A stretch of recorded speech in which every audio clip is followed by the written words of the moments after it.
for the son. But in that kingdom, being vast as it was, there are very many beautiful ladies.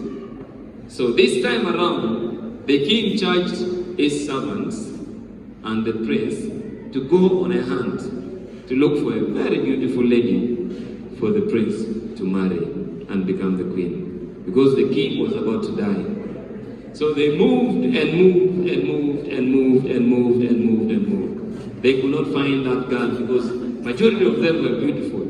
So they landed upon a very beautiful young lady and said, our journey is still far, but with what we have seen in you, you have a noble character, you're good looking, you're good fearing, you know the culture, you respect people, you're qualified. We are going to give you this attire. Okay? The prince's attire, we are going to put it on you, but the condition is, don't remove the attire. Whether you're going to bed, whether you're in the forest collecting firewood, whether you're cooking, whether you're in the garden, don't remove the king's attire. The lady said yes, because at a point in time, we will come back to this village and look for the person with the attire. There are very many beautiful women, but your distinction is the attire you've put on. So they went their way. They stayed for 1 year. The lady was obeying the rules, right? Keeping the attires. Decision making, she decided to keep. But one time she went to collect firewood. The monkey came. Hey, young dame said, you look very beautiful. And the attire on you looks so beautiful. Who gave you that? Said, this was given by the prince. And the prince commanded that I should not remove the attire. Whether at night, during the day, whether I'm cooking, doing my chores, I should not remove the attire.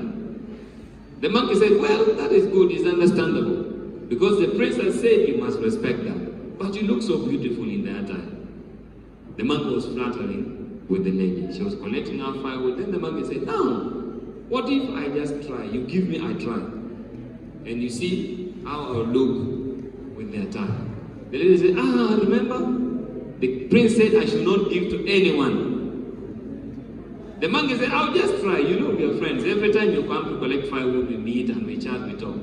So this lady removed the cloak and put on the monkey. The monkey started swelling. Do you see how beautiful I am? Is it fitting me? He said, yes, you look good. The monkey jumped on the tree. Is it still looking good? And the monkey went. So the lady ignored the attire. After 1 more year, the servants of the king came together with the prince to look for that lady. And the only way they could identify the lady was the attire. So these people moved and moved and moved and moved. Instead, they found the monkey with torn rags of the same attire that was given by the prince. And then they said, is this a lady or what? Because the instruction was, the attire was given to a young lady, but we are finding it with the monkey. So these people came back to the kingdom and said, you know, we found the attire, but was with the monkey, not even with the lady. The lesson we learn from here is, it might be very difficult for you to stand true to the decision you made in the beginning, because there are lots of forces in and around you, pulling you to decide otherwise. There are lots of monkeys around us in life. There are very many monkeys in life that will come with good words, praise, but their intentions are not right. So stand as a leader, stand tall in your decision. Don't let anything take you aside. Because even when the lady gave that attire to the monkey, that was the decision made, but it was a bad decision.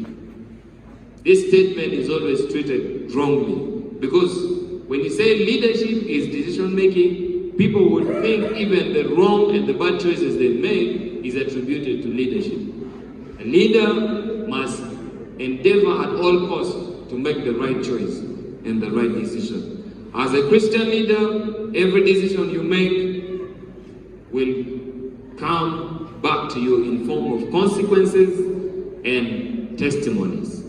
If you make good choices, you will have testimonies. If you make bad choices and bad decisions, your mental health will be in turmoil. The consequences will come to you, whether directly or indirectly. Sometimes I go to my team and ask them, why are these things not progressing? Why are the strategies we laid not working out? And then they speak back to me. They say, but sir, it is your idea we are working on. You get the point? It is your idea we are working on. Meaning, some decisions I make are always not right as a leader. You get the point? When you make a wrong